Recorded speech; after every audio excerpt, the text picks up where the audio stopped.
medium chicken fried rice. Then we have a lunch filet, medium well, chicken fried rice, and then we got chateaubriand, medium rare. Today we got two homemade sauces. First sauce is a mustard sauce. First sauce is a mustard sauce for the steak and the chicken.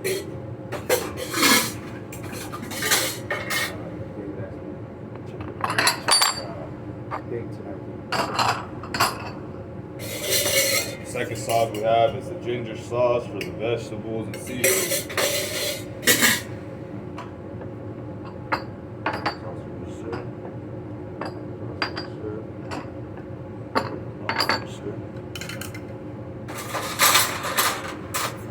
We're gonna start adding our soap after y'all give y'all rice. That's why y'all have been practicing your show. Because now we're gonna start adding a little bit at a time. Alright? So always after y'all give out y'all rice, that's whenever y'all do y'all show. Alright? Just y'all don't gotta go all out. You know, just toss it around. Get comfortable moving your wrist. Like we said, moving your wrist is gonna be one of the things y'all gonna get comfortable with. Alright? So right after y'all give y'all rice today, just play around a little bit with your show. We're not doing a lot. We're gonna finish kind of early today, so just add in whatever y'all gonna add in. Don't get hurt or poke yourself. Yeah, I'll never turn that. Okay. Starting to feel in here with with the square edge. And then talk. What I say usually whenever I'm cooking in front of tables and customers, whenever I put my oil down, I say we have baby oil. They start laughing and stuff like that.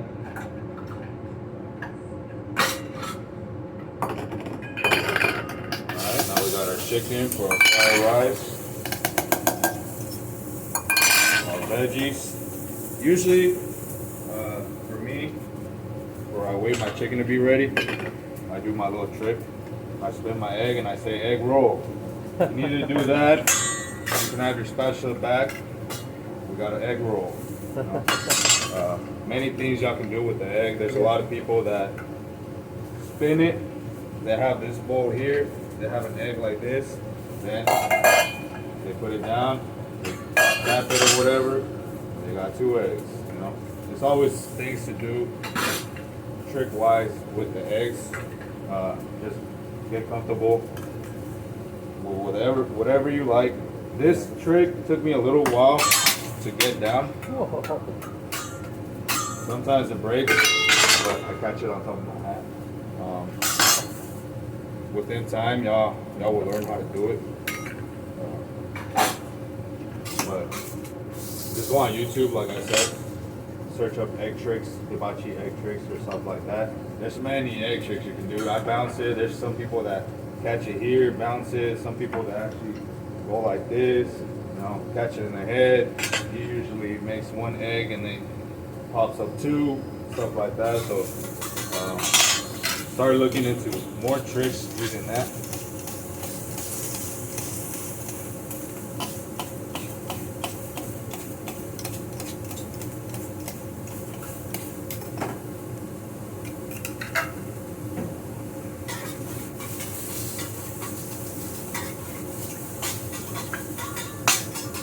Whoever's gonna be here, I adjusted it a little bit down because this table gets pretty hot. So if it ends up getting cold, just turn it back a little bit.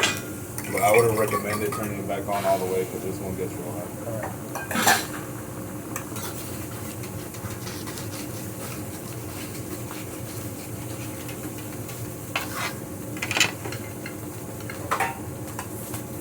After you always clean up after yourselves, even for the egg, especially the egg, because the egg, most of y'all were leaving it like this, and then after a while it gets hard, and y'all don't want that.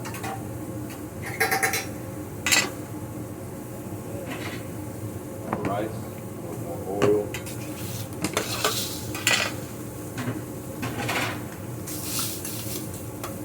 Break it up apart. Bring your eggs.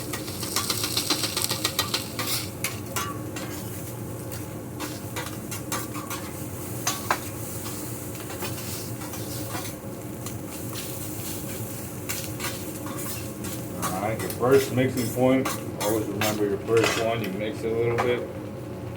And we got salt,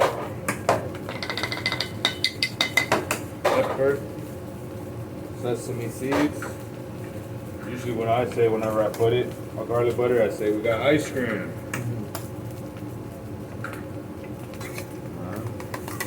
We're gonna melt it.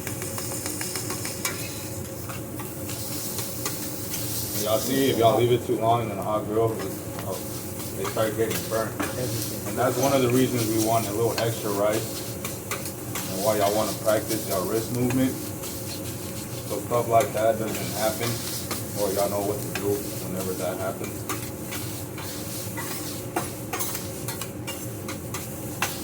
And like George said yesterday, because you're getting so good with the rice, you can start doing shapes. You usually do your shapes after you add your garlic butter because it's more easier to move. Alright, we got heartbeat. That's usually what I do. What George said, y'all can do whatever. You can do many things with rice. I've seen people that done boats, Pac-Man, stuff like that. Alright, one Mississippi, two Mississippi. Usually whenever I cook my rice, whenever I'm putting the soy sauce, y'all can see it kind of looks like Pepsi, Dr. Pepper, Coke, or something like that. I usually say, oh, we're putting special ingredient, we're putting Dr. Pepper, only in Texas. We're in Texas, you know, Dr. Pepper.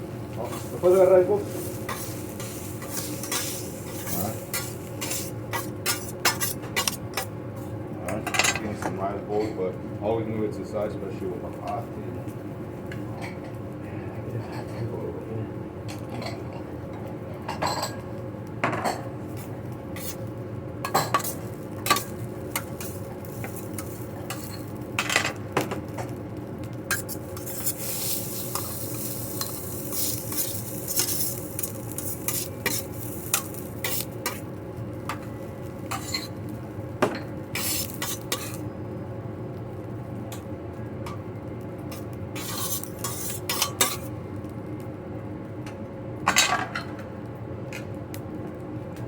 Fried rice. Chicken fried rice. And it's always good. You can use your fork, like I said. Always have your fork on the left side to scrape your spatula, because if y'all don't clean your spatula real good, that rice gets real hard too, and then later on it gets really hard to clean, especially with your wet towel. Y'all don't want to have y'all rice or anything like that. We go on again, we always clean. And like I said earlier in the beginning, before we even started cooking, a good chef is a clean chef.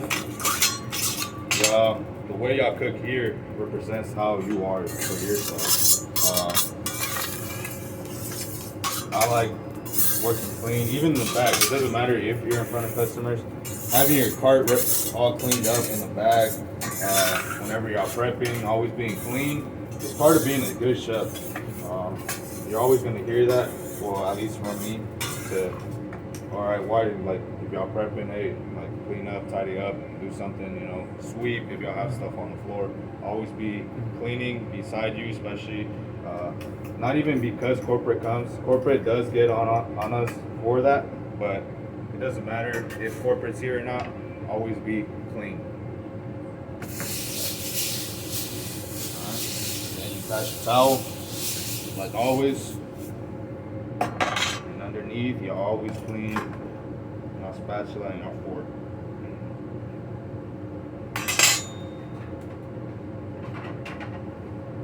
And we move on to our veggies. Now we have zucchini, and then we have onion. And the reason we want y'all already kind of good at the veggies now, because we're just cooking 2, so it's not many. Later on, after we start training and y'all know about basically everything, we're gonna start cooking 6 people, 8 people. So there's gonna be a lot of veggies on the grill. So right now it's just getting the seasoning right and not overcooking it or undercooking it. That's why this first week is all about that, because later on in the other weeks, y'all gonna have much more plates to actually work on and multitasking. While the veggies are cooking, then we got appetizer shrimp and then seafood and stuff like that. So it's get good with the seasonings and get good with cooking them right. Alright, flip them. Regular butter, veggies, always regular butter. You coat it.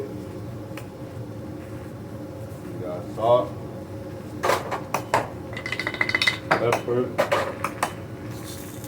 I'm just gonna let it sit right now so the other side can get the same amount of sear from the other side, because if y'all do one side more than the other, then the other side is gonna be undercooked and y'all don't want that. While this is going, you know, y'all can work on anything else. Right now, just focus on the veggies, but like I said, y'all gonna multitask a lot, especially whenever y'all cooking for a lot of people. Because usually when I put my veggies up here because this is where it cooks. So I should actually know that. And same thing, my onions, I put them kind of on the edge. I wait for them because right when I have them on there, I put my appetizer shrimp. And I believe this Friday, tomorrow, y'all learning how to cut shrimp with shrimp tails. That's why we leave shrimp tails too, because for y'all, we're gonna practice how to cut them, how to slice it in the back and cut it in the middle. And shrimp tails we use for shrimp tail tricks. Like always, hold one in the back. Don't always cover it, because if y'all don't cover it, soy sauce will come out real bad. Stir it a little bit. Flip it again. Add your sesame seeds. So, and then now that y'all have y'all big knives, I don't know if it's kind of comfortable with them. Personally, I feel I wouldn't be comfortable. So like I said, y'all can either do one at one or do both at the same time. If y'all do one by one, this is some ways y'all can do them. Now we got zucchini. And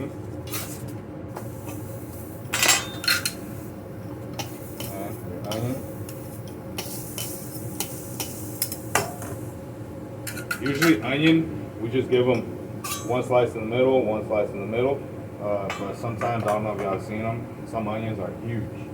So that's why y'all saw me, I cut one in the middle and then I gave it 2 cuts, because if y'all do end up cutting it just in the middle for a big onion, y'all gonna see the onions are gonna be real long. And if y'all ever see y'all onions real long, just cut them up a little bit, you know, just in half. Helps out the customers. And if your onions aren't ready by that time, this side, just clean it up. After you're done cleaning it up, throw your mushrooms to the side so then they start cooking. So whenever y'all have y'all red meat, y'all filet, and y'all chato today, then y'all can just add it in and it'll be much faster for y'all.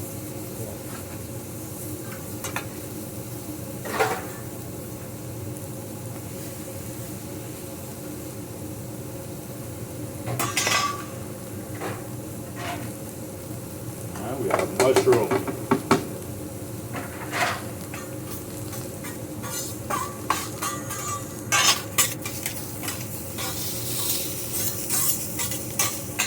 Same thing with the onion, some salt, pepper, regular butter. Whenever y'all hit it, it melts a little bit faster.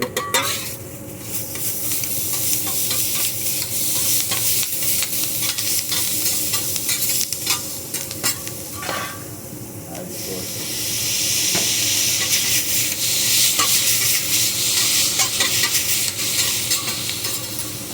Garnish, sesame seeds,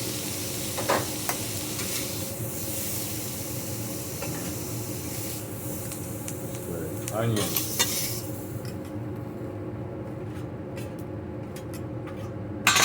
same thing. Go back and clean before y'all start y'all red meats.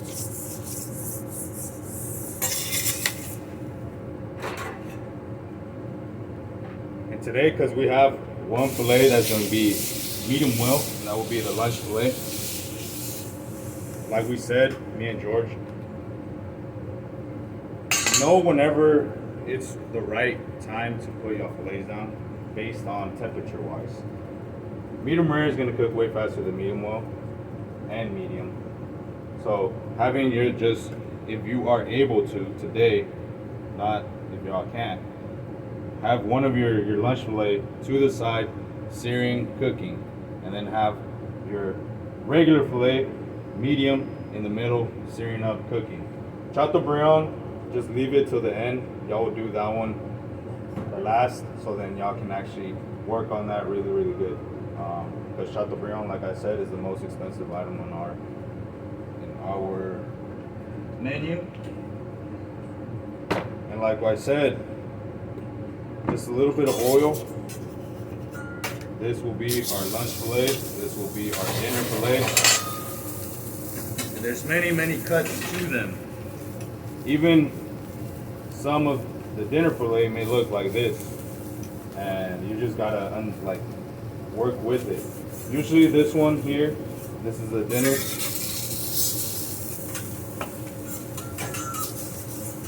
I'm gonna give it a sear. The reason we give it a sear is because it gives it a little more flavor than just putting it in the warm. Because y'all seen, if y'all ever put y'all steaks on just the warm, it just looks kind of boiled. Yeah. It doesn't look seared, and especially if you leave it there, you're gonna start seeing the juices come out.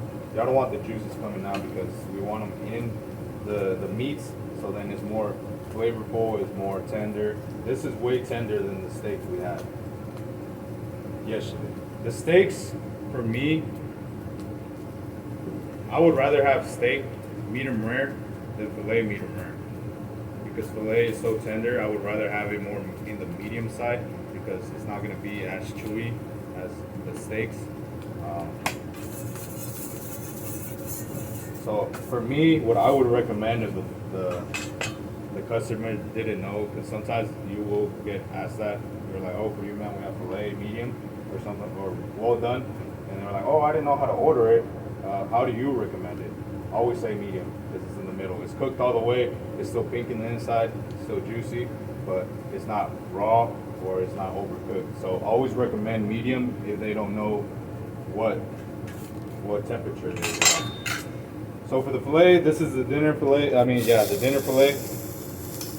Like always, part of your fork is gonna be holding the filet there. Usually if you hold it here and your knife isn't sharp, then whenever you start cutting, you'll start dragging the filet and stuff like that. So always work on there. Remember, you use the side of your fork as the guide and how big your cuts are. You can either do it like that. There's some chefs that do it here, but me personally, I just do it there. So y'all see how the width of it is the same size. This one, I wouldn't be cutting with these, because these I can just cut it evenly like that, and they're all kind of even. The last part was just these two pieces, and I'll cut them into three. They would be way smaller than the ones that we cut here. All right. So we always want them kind of even. Then you start separating your mushrooms.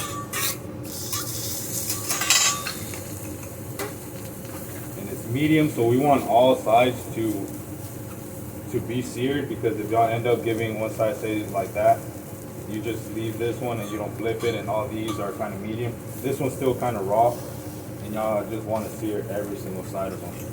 Like I said, for filet, salt and pepper only.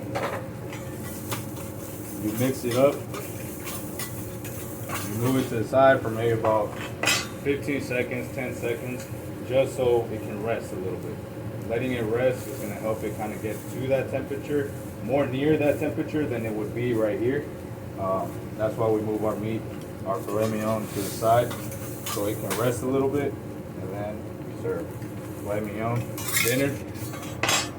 This one is real simple, same. You're going to cut it directly on top. You're gonna have kind of strips like this, and I cut them into three.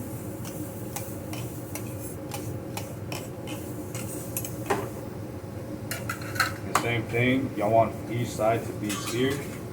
So fillet. Our mushrooms ready on the side. And this one will be medium well, so like I said, putting that one a little bit on the edge over here, letting it cook, will be ready by the time that you're cooking your filet mignon. Same thing, we put salt, pepper. And the reason I put my mushrooms always at the beginning here, y'all see how my mushrooms aren't raw. You might see they're a little bit raw, but by the time that the meat's ready and I mix it with the meat, they're still cooking. The meat is hot, it's still cooking, so the mushrooms aren't going to be raw by the time that y'all plate them. All right, so that's one thing y'all need to work on too. Not giving out raw mushrooms. You see how it's still kind of squishy? You know how I told y'all about y'all little temperatures yesterday to get kind of know them? That's one way you can check all the temperature. If not, just grab, say, a bigger piece than the rest and just cut it right in half. And you see it's kind of raw in the middle still, so that's more of like medium rare right now. We're trying to get it to medium well. So it's gonna be kind of less squishy, kind of more, a little bit more firm than you would think.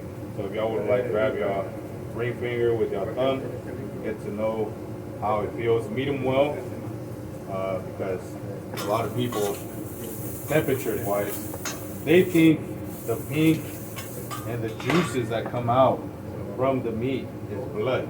It's not blood. That's one thing that a lot of people get confused. It's not blood. It's the juices is the flavor of the meat. If it was blood, you know, if you cut yourself, your blood is not, it's thick. You can't see through your blood. Yeah. But whenever if you end up plating it medium rare, stuff like that, you see the juices, y'all can see it's lubricant and you can see through it.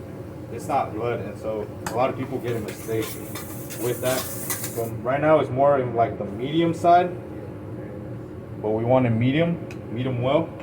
So like I said, kind of cook it more on the temperature above whatever y'all cooking, so by the time y'all plate it and it's ready, it's more on the medium well side, whatever temperature y'all getting.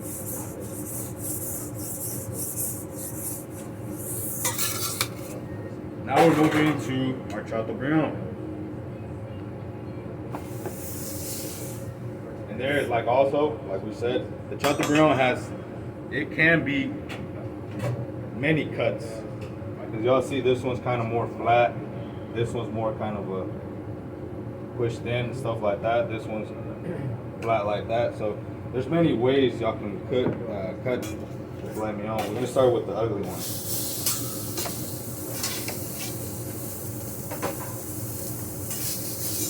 And it's medium rare, what we're doing with our Chateaubriand. This one, me personally, what I would do, y'all see how it pulls out? Some of them do that. Some of them have a little bit that you can pull out. You're waiting for that sear. And over here, y'all can see, if they don't clean it right, they still kind of leave. Yeah. And if you don't have a really, really sharp knife, then it's going to be really hard for you to cut it. It's always good to look at your meat in the back beforehand, especially with Chateaubriand, because if you have any of that in the top or in the other side, it's going to be really, really hard for you to cut it if you don't have a sharp knife. And we flip it, have a good sear on it, have our mushrooms ready. This one won't take as long as how we cook the others. Especially because this grill was kind of hot. Right now is a good temperature. I wouldn't leave it right now. I would cut this one in half. This one into 3. Same thing with the other side. This one, I would cut it directly in the middle. I would flip it, kind of flattening it out, cut it straight in the middle again. And you see how kind of this side is kind of more thinner than this side. So I'm just gonna work on this one. This one I'll just cut it here. Same thing with this side. It's already cut in the middle, so you're gonna cut it again in the middle. Have it there. Same thing. Salt, and pepper, and a little bit garlic butter. Don't put a lot because then it's gonna be overpowering. Just do a little bit. Have it over there like the rice. Have it on the edge. Let it melt, and you're gonna see the garlic starting to brown.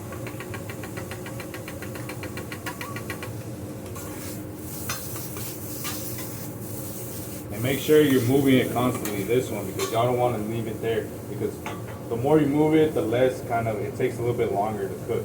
If you just leave it there, it's gonna cook way faster than you're actually moving it. So now that it's kind of melted and all that, bring it in.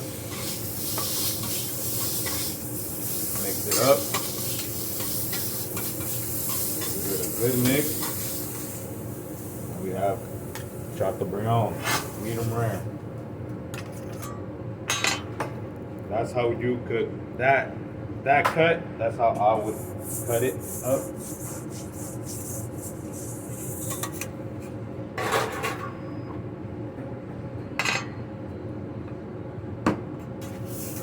Now we have this kind of cut. Same thing. This comes right off. This is more thicker, it's more up. So this one I would cut it into strips like we did the lunch